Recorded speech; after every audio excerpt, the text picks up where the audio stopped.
श्री गुरुभ्यो नमः. अंतर्ब्रह्मच्या आजच्या या व्हिडिओत आपल्या सगळ्यांचं मनपूर्वक स्वागत आहे.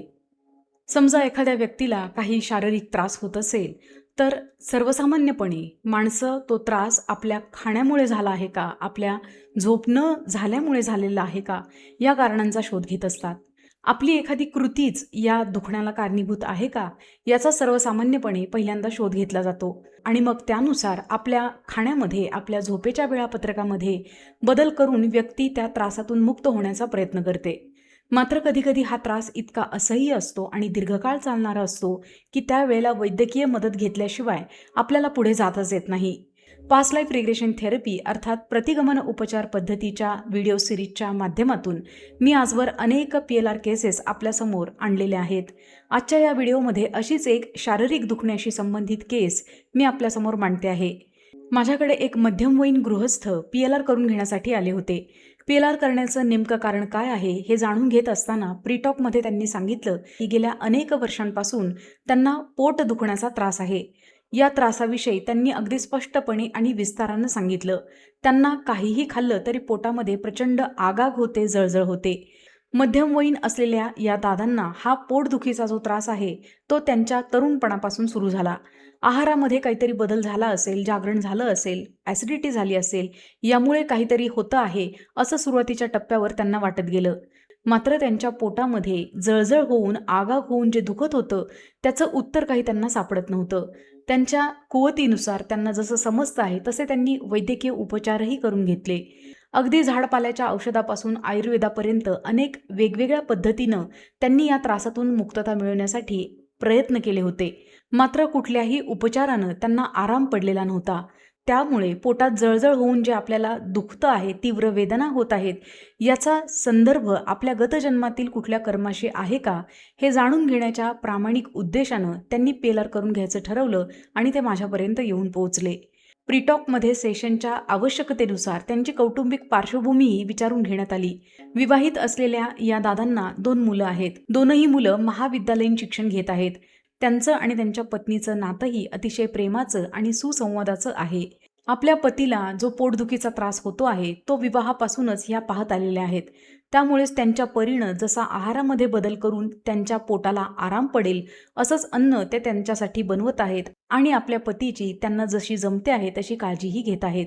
पोटात होणारी जळजळ आणि त्यामुळे निर्माण होणारी वेदना या पार्श्वभूमीवर या दोघांमध्ये असणारं प्रेमाचं नातं हा त्या दादांच्या आयुष्यातील अतिशय थंडावा देणारा घटक आहे. प्रीटॉकमध्ये या दादांची पार्श्वभूमी समजून घेत असताना आणखीन काही गोष्टी लक्षात आल्या. यांना स्वतःला इतरांना मदत करण्याची प्रचंड हौस आहे. आपल्यासमोर जर एखादी व्यक्ती त्रासात असेल, तिला मदतीची आवश्यकता असेल तर आपण ती मदत तत्परतेनं केली पाहिजे अशी भावना या दादांची आहे. आणि याच भावनेतून स्वतःच्या वेळेचा, स्वतःच्या पैशांचा विचार न करता त्यांनी अनेकांना मदत केली आहे. मात्र मदत प्राप्त झाल्यानंतर आजूबाजूला जी मंडळी आहेत ती त्यांच्या या हेतूविषयी शंका उपस्थित करतात. त्यामुळेच या दादांना आपल्या समाजसेवेच्या हेतूविषयी लोकांना शंका कशी काय वाटते याविषयी देखील प्रश्न पडलेला आहे. सद्गुरू कृपेनं सेशनच्या दुसऱ्या टप्प्यावर ते दादा ध्यानाच्या खोल अवस्थेमध्ये जाऊन पोहोचले. गतजन्मामध्ये त्यांनी स्वतःला एका 60 वर्षाच्या वृद्धाच्या स्वरूपामध्ये पाहिलं. हा वृद्ध त्याच्या पत्नीसह एका शेतामध्ये झोपडीवजा घरामध्ये राहतो आहे. गतजन्मामधील ज्या प्रसंगामध्ये सद्गुरू कृपेनं आम्ही जाऊन पोहोचलो होतो त्या प्रसंगामध्ये ती स्त्री संध्याकाळच्या वेळेला चुलीजवळ बसून स्वयंपाक करते आहे आणि हा पुरुष घराबाहेर असणाऱ्या एका तुटक्या खाटेवर आकाशाकडे शांतपणे पाहत बसला आहे. पत्नी अतिशय रागारागाने स्वयंपाक बनवते आहे आणि तिचा राग ती भांड्यांवरती काढते आहे. घरातून कानांवर पडणाऱ्या भांड्यांच्या आवाजाने देखील तो पुरुष, ते गृहस्थ विचलित झालेले नाहीत आणि त्यांची नजर एकटक आकाशाकडे आहे. त्या स्त्रीच्या मनामध्ये नेमके काय भाव आहेत हे जाणून घेण्याच्या उद्देशानं ज्यावेळेला आम्ही पुढे गेलो तेव्हा लक्षात आलं की त्या स्त्रीला आपला नवरा आपल्याकडे लक्ष देत नाही, दुर्लक्ष करतो आहे याची तीव्र चीड आहे.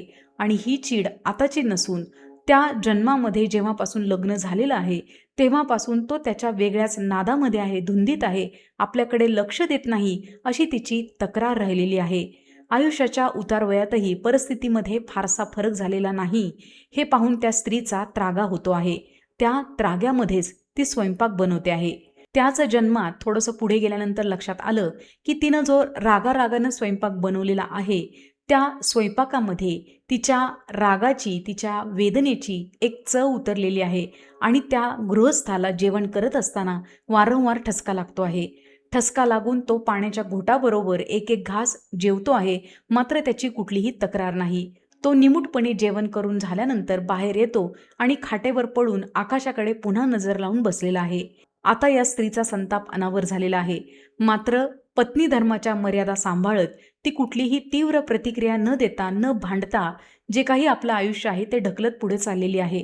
या चिडचिडीमुळे तिची जी बदललेली स्पंदनं आहेत, जो त्रागा होतो आहे, त्याचा संस्कार नकळतपणे त्या अन्नावरती होतो आहे आणि तेच अन्न ते गृहस्थ विना तक्रार ग्रहण करत आहेत. पुढे वृद्धापकाळानं या पुरुषाचं निधन झालेलं आहे.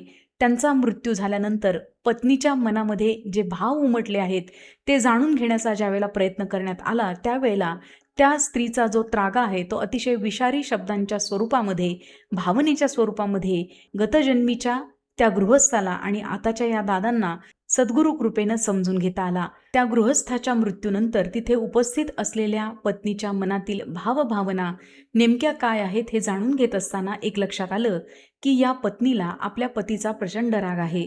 आयुष्यभर आपल्या नवऱ्याने जे काही कष्ट केले आणि त्यातून जे उत्पन्न प्राप्त झालं ते फक्त गरजेपुरतंच आपल्यापाशी ठेवलं आणि आपल्या भोवती असलेल्या अनेक लोकांना काहीही मागचा पुढचा विचार न करता मदत म्हणून देऊन टाकलं.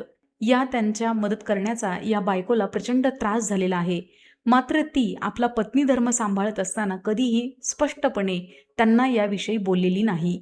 आपली पत्नी आपण इतरांना जी मदत करतो आहोत त्याच्याविषयी काही बोलत नाही, म्हणजेच तिची मूक संमती आहे असा आपल्या सोयीनं या गृहस्थाने त्याचा अर्थ लावला आणि त्याचं इतरांना मदत करणं कायम चालूच राहिलं. मात्र हे करत असताना एकीकडे आपली पत्नी दुखावली जाते आहे याचा विचारही त्यांच्या मनामध्ये आलेला नाही. दुसरा एक अतिशय महत्त्वाचा घटक जो त्या पत्नीच्या मनामध्ये खतखतत होता तो म्हणजे या माझ्या पतीनं, नवऱ्यानं कायम इतरांसाठी केलं, मात्र मला काय हवं नको आहे हे साधं विचारलंही नाही. एवढंच काय माझ्याशी मोकळेपणाने कधी संवादही साधला नाही. हा जो त्रागा आहे तो त्या जीवाच्या अंतःकरणामध्ये एक बळबळती जखम बनून राहिलेला आहे आणि या सगळ्या त्राग्याची, या सगळ्या दुःखाची जी एक स्मृतींची गाठ निर्माण झालेली आहे ती गाठ म्हणजेच या जन्मामध्ये त्या दादांना पोटामध्ये जळजळ होऊन होत असलेली वेदना आहे. आपल्या गतजन्मातील एखादं कृत्य आपल्यासमोर अशा पद्धतीनं उभं राहू शकतं याचा अनुभव, याची अनुभूती त्यांनी स्वतः त्या ध्यानाच्या अवस्थेमध्ये घेतली आणि त्यांना आपल्याला होत असलेल्या त्रासाचा उलगडाही झाला. सेशन झाल्यानंतर या दादांच्या त्रासातून त्यांची मुक्तता झाली. काही दिवसांनंतर त्यांनी स्वतः मेसेज करून या संदर्भामध्ये मला सांगितलं. या उदाहरणाच्या माध्यमातून आपण वारंवार ऐकत असलेल्या मात्र चुकीच्या पद्धतीनं समजून घेतलेल्या एका संकल्पनेविषयी समजून घेऊ शकतो. ती संकल्पना आहे कर्मसिद्धांत. खरं तर जटिल शब्दांचा डोलारा उभा न करता सहजपणे जर कर्म म्हणजे काय हे जर समजून घ्यायचं असेल तर कोणत्याही जीवानं केलेली कृती, ॲक्ट म्हणजे कर्म होय. ज्या वेळेला एखादी कृती घडते अर्थात तिच्या मागे काहीतरी निश्चित असं एक कारण असतं आणि ज्या वेळेला एखाद्या कारणाने प्रेरित होऊन एखादी कृती किंवा ॲक्ट घडतो तेव्हा निश्चितपणे त्याचा परिणामही असतो. अर्थात त्या कृत्याचा, त्या ॲक्टचा जो परिणाम होतो, त्या कर्माचा जो परिणाम होतो तो चांगला की वाईट हे ज्यानं कर्म केलेलं आहे आणि ज्याला तो परिणाम अनुभवायला मिळतो आहे त्याला तो चांगला वाटतो आहे किंवा वाईट वाटतो आहे यानुसार आपण त्या परिणामाला एक वेगळं नाव देत असतो. खरं तर केलेल्या कुठल्याही गोष्टीचा एक परिणाम होत असतो. तो परिणाम आपण ज्यावेळेला व्यक्तिनिष्ठ दृष्टिकोनातून पाहतो त्यावेळेला तो चांगला किंवा वाईट असं आपण म्हणतो. कर्म ही गोष्ट इतक्या मर्यादित चौकटीमध्ये समजून घेता येऊ शकत नाही. आपल्याला वेगवेगळ्या कंगोऱ्यांचा एकाच वेळेला विचार करून ती गोष्ट समजून घ्यावी लागेल. मगाच्या उदाहरणाचाच विचार करूयात. त्या पत्नीच्या मनामध्ये आपल्या नवऱ्यानं पतिधर्म निभावलेला नाही याची खतखत आहे म्हणून तिला राग आहे. तसं पाहिलं तर त्या रागाचा त्या पतीला काही त्रास होण्याचं कारण नाही, कारण त्याच्या समजुतीप्रमाणे आपण जे काही करतो आहोत त्याच्यामध्ये आपली पत्नी मूकपणे संमती देते आहे. या भ्रमामध्ये, या ग्रहामध्ये त्यांनी त्यांच्या कृती केलेल्या आहेत. इथे पाहिलं तर पतीला कुठल्याही प्रकारे त्रास होण्याचं काही कारणच नाही असं आपल्याला वाटू शकतं. मात्र हे इतकं सहज नाही. ज्या वेळेला एखादा जीवात्मा आपलं शरीर सोडतो ते शरीर सुटल्यानंतर स्पंदन स्वरूपामध्ये शरीरामध्ये हयात असताना ज्या ज्या नात्यांमध्ये ज्या ज्या व्यक्ती त्याच्या भोवती असतात त्यांच्या मनामध्ये स्पंदन स्वरूपात नेमके काय भाव उमटलेले आहेत याची नोंद शरीर सोडलेल्या जीवात्म्यामध्ये स्पंदन स्वरूपामध्ये होत असते आणि इथेच त्याच्या कर्माचा लेखाजोखा तो स्वतः मांडत असतो. मग अशा ठिकाणी जर त्या पत्नीच्या मनामध्ये असलेला उद्वेग आणि त्रागा या गृहस्थाला समजला आहे तर त्याच्या मनामध्ये निश्चितपणे अपराधीपणाची भावना निर्माण झालेली आहे. आता मृत्यू झाल्यानंतर आपल्या पत्नीच्या मनामध्ये आपल्याविषयी जे भाव आहेत ते या व्यक्तीनं आपल्याकडे नोंदवून घेतले, मात्र ते नोंदवून घेत असताना एक अपराधीपणाची बोच किंवा भावना त्यांच्या मनामध्ये निर्माण झालेली आहे आणि हा अपराधी भाव इतका खोलवर रुजला गेला आहे की या जन्मामध्ये शारीरिक दुखण्याच्या स्वरूपामध्ये तो आपल्याला अधोरेखित होताना दिसतो. इथे आणखीन एक गोष्ट अस्पष्टपणे आपल्यासमोर येते आहे, तिच्याकडे आपलं लक्ष गेलं पाहिजे. आपल्याला होणाऱ्या कोणत्याही शारीरिक दुखण्याचा संदर्भ आपल्याच मनामध्ये असणाऱ्या वेगवेगळ्या स्मृतींशी संबंधित आहे. या संदर्भामध्ये भारतातही फार खोलवर संशोधन झालेलं आहे आणि जगातही निरनिराळ्या मोडॅलिटीजच्या हिलिंग मोडॅलिटीजच्या माध्यमातून त्याच्यावरती काम सुरू आहे. आता हे ऐकून एखाद्याला असं वाटेल की मग आपण जगत असताना घाबरतच जगायचं का? मी अमुक एक कर्म केलं की तमुक एक परिणाम होणार आहे या भीतीच्या छायेतच राहायचं आहे का? तर उत्तर आहे निश्चितपणे नाही.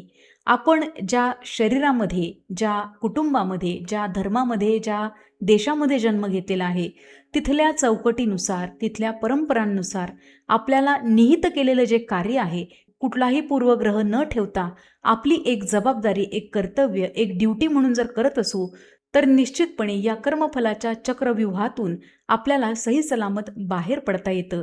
अर्थात त्यासाठी आवश्यक आहे सद्गुरू कृपा आणि विवेकी साक्षीभाव. आपल्या सगळ्यांच्या आयुष्यामध्ये हा विवेकयुक्त साक्षीभाव लवकरात लवकर निर्माण होवो आणि आपल्यालाही सद्गुरू कृपा प्राप्त होवो. आज या व्हिडिओमध्ये इथेच थांबते. पुन्हा भेटूयात असाच एक छानसा विषय घेऊन. तोपर्यंत श्री स्वामी समर्थ.